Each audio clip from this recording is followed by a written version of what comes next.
Okay, now this is my first sermon, so anyone who watches this, I hope you like it. Anyway, so, first of all, welcome to my first sermon, and tonight I'm going to be giving just a quick talk about Satan and how he affects our lives.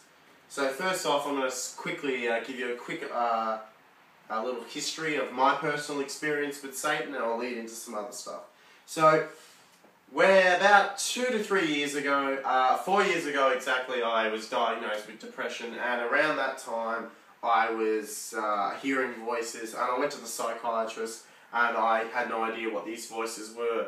All I could tell were, they were telling me a lot of evil stuff. I was in class once, and it was telling me to go and punch my teacher in the face. It was very, very weird. Anyway, so I was one night I was at the youth group at my local church, and as I said, I was hearing these voices. But as soon as as the worship music started, all of a sudden I went hit the floor, and I was speaking in tongues. I had no idea how I was doing it, and I was shaking violently. Luckily, I had a youth leader next to me who just helped me get up, took me to the back of the church, and started praying for me. I then went from having them pray for me to having an out-of-body experience. So I've had my out-of-body experience, and I wake up in this room. And in this room is this guy, and he's on a chair, on this chair, and he's just looking at me.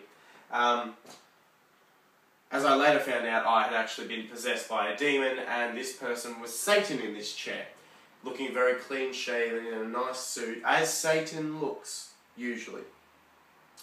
So he was telling me these evil things to do, like go to the kitchen, go grab that knife in the kitchen, and go slice some of those leaders' heads open. Now, it was very, very evil, very evil, very evil stuff to hear. So, as I put it this way, at the time, I was about this small, and Satan was humongous. So, this is how I'm going to make Satan relevant in our lives, because sometimes we feel this small and he's this big. Okay, first of all, I'm going to start us off, and I'll read a parable Jesus spoke of in Matthew 13, verse 24 to 25. Then Jesus told them another story. The kingdom of heaven is like a man who planted good seed in his field. That night, when everyone was asleep, his enemy came and planted weeds among the wheat, and then left. Basically, I'm going to say this in a different way. I like that parable, it's fantastic. But basically, Satan in this situation, I'll make it a bit more modern, Satan is like a cat burglar. Is a cat burglar going to come to your house, knock on the window, ring the doorbell and say, "Hey, hello, I'm all here. Hey, let me in." No, because what does a cat burglar do? He sneaks in through those tiny little crevices. He sneaks in through the windows. He may find a key under a mat. I don't know why you would keep a key under your mat. But anyway, the house in this metaphor, obviously, being your mind, your heart, and your soul. And sometimes Satan can sneak into these crevices, and it's up to us not to let him in.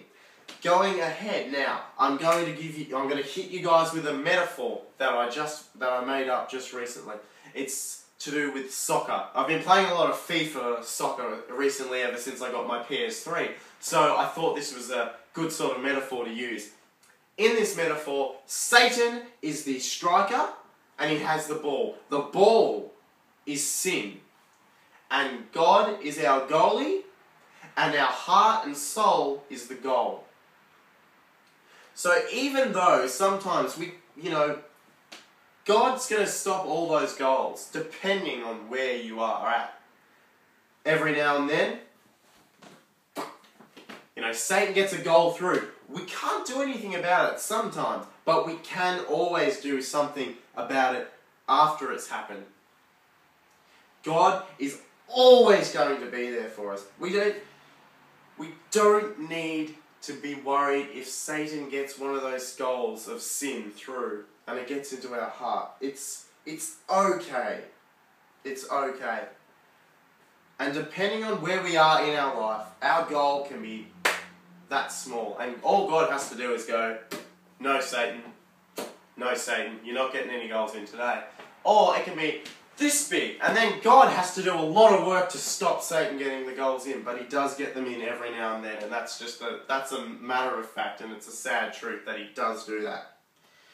Anyway, getting back to my personal experience, as I said, Satan was this humongous creature, and I was this small little insignificant thing.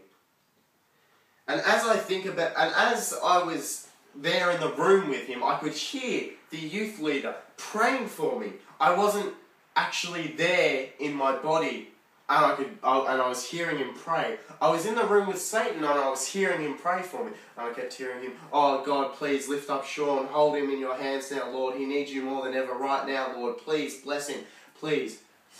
Which was awesome to hear, because as Satan kept saying, "Hey man, you know, go punch that guy in the face afterwards, you know? Go kill those people." Trying to make sin look as good as he does, as he likes to do, because he's a liar and he's a thief, and he is, above all, the enemy. Satan loves doing that, loves those situations, loves getting you when you're weak. That's off track. Getting back on track now. So I was very small, and he was big. But as I was getting these prayer coming through, I was reminded of the story that I'd only read just a few weeks before. It's Matthew 4 verse 10. And I thought, if I say these words right now, Satan is going to famous, which he did.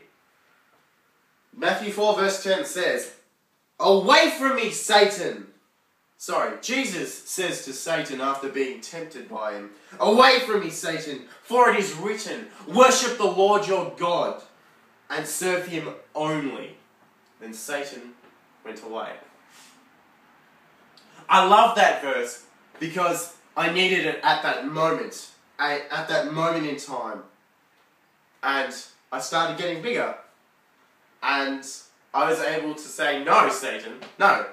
And it was very small at the start. I was like, "No, Satan, I'm not going to do that. No."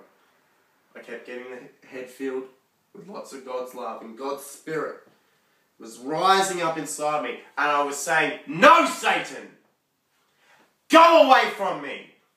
You have no control over my life anymore. Be gone out of my body." And he went away. Which is how we have to live our lives. Because sometimes we do feel like that. Sometimes we're just sinning. We are all sinning, obviously. But sometimes we feel so insignificant. And Satan is this big, massive creature. For instance, if you're sitting down, you're watching a movie, say an MA 15+ movie, with a few Christian mates, or just a normal bunch of mates you have, who aren't brought to Jesus yet. You're sitting down, and the girl goes, woof, takes her top off. What are you going to do? Depending on where you are in your life, you can take it one or two ways. The first way being, oh, there's a girl taking her top off. Yes, it's a beautiful form and everything, but I'm just going to fast forward through it. Tell me when we get to the next scene, guys. Okay, good. Or you can take it the other way. If Satan is the Lord of your life, the sins of the flesh will control you. And you'll hear Satan saying, hey, look at that girl, eh? Yeah, she's pretty attractive. Go have sex with someone who looks like her. Or go into your room later and think about her and masturbate. And that's where the sexual immorality comes in. Because Satan loves doing that stuff. Satan affects us. I'll say it again. Satan affects us depending on our situation in our lives. But you need to remember one thing. One thing I pray you will all remember. The one thing I want you to take away from it. The first thing I want you to take away from it. Satan affects us depending on our situation in life. Where we're at in life. What's happened in our life. Satan will try and affect us.